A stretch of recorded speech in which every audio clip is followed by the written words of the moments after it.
Arambai Tengool ki fighting commander ASEM KANAN CBI na PHAJINKHIBAGI MAYOKTA NUMIT tarani shutdown LAOTHOKTUNA CHANGSHILLIBA KHONGJANG ASIGI NGASI HUMNI CHANBA NUMITA TAMPAK ki Tonganba Mapham Tengolloi Shing na Lambi Thingbagi Khongjang Changshinkhi Mayai Lambi gi Hairangui Thong Mapada Arambai Tengool Unit 46 Langthabal gi Tengolloi Shing na Lambi Thatuna Khongjang Changshinkhi Khongjang aduga mari leinana unit asigi Tengolloi Shing Paul Maitei na hai Lamdam asida hojik thokliba irang asi tangdu leitaba fibam amada hanjilaknaba Manipuri governor ga Arambai Tengool ga yanakibagi matung ina isa ngakthokchanaba Arambai Tengool na pairamba khutsu khutlai pumnamak thadoktuna governor gi appeal adu ikai khumna botki adubu laibak thibadi Thazaba Pumba Manghanduna Handak Arambai Tengool gi fighting commander ASEM KANAN PHAJINKHIBA Asimag Arambai Tengool na yamna hachina lawi ASEM KANAN CBI na fariba asi Arambai Tengool ga hiram amatada mari lenade haina Manipur gi governor na phongdokiba wafam adu maram chadaba wafam ne maramdi ASEM KANAN Arambai Tengool gi Tengolloi ama oina irang asida achouba saruk yaduna lakiba Tengolloi amane maram aduna mahak fariba asi kari karamba ground da fariba no haibadu mayek sengan biu madu nataduna khut chalaba matungda maral ama hekta season bagi hainabi asi thadopiu haina mahak makata ki Lengang na isa ki self defense ta isa kanjana ba koina nongoi paibe yai habigi mayam amasu khulai paibe yai habigi se lengang na piraba lo ma khakni haidi keno ma khakni haija batare right ama khakni adubu sigi right se laina siga chap manana akhoi su imalai ba kanjaba ai isa kanjana bo hona bada aina self defense ama tawboda ai bu self defense tawe habigi damakta akhoi bu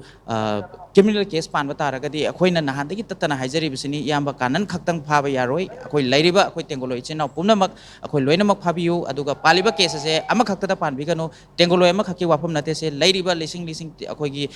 Manipur gi lairiba Tengolloi Shing punamak chap manana akhoi gi yamba kanan khatana ma mathanda gi maranate akhoi punamak akhoi chap manai aduna paliba case punamak akhoi da pulap chap manana panbiu phaba taragadi akhoi pulamak Tengolloi pulamak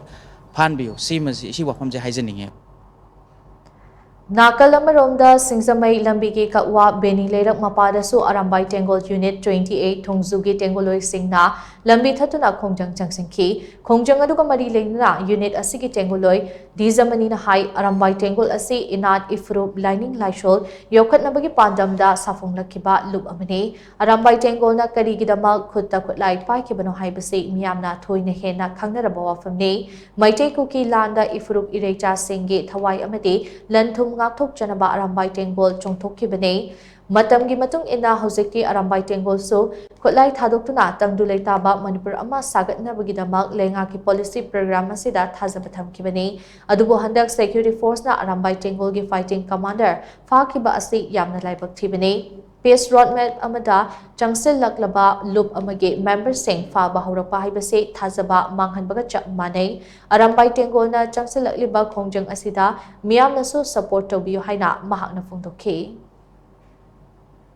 Leba ke awana Arambai Tengool amoina leba ke awana kaya amada saru yarak hujuji chu ising ichaugi awana kalkhalawa tawr matung ising ma sing awapa myamja akoi Arambai Satigi ngamngai honagademna khoi luching puren korongam khumanna magi makhada akoi gi myamgi pulsi kanba myamgi lanthum ngakpa haidna yam kanna awana chana thakna ke thidana tawri khoi gi ngasi tawjoriba Arambai na 10 days sauda laothokpajidi akoi gi deba karamba mai ising nungsit media adagi athu kaigi masi akhoi da amatta mari konjanjade akhoi gi bo gamen tadana ising chau phangi festival le onthokpa adagi ban phangi hekta festival onthokpa chugum baje masi thokpi ganu tangai phadana magi jaga da Arambai akhoi micham akhoi bu nuksibagi oina jaga du da ngahak yamna peace oiba mongda akhoi mahari ba thabak center government na tawri ba thabak se masi yaningde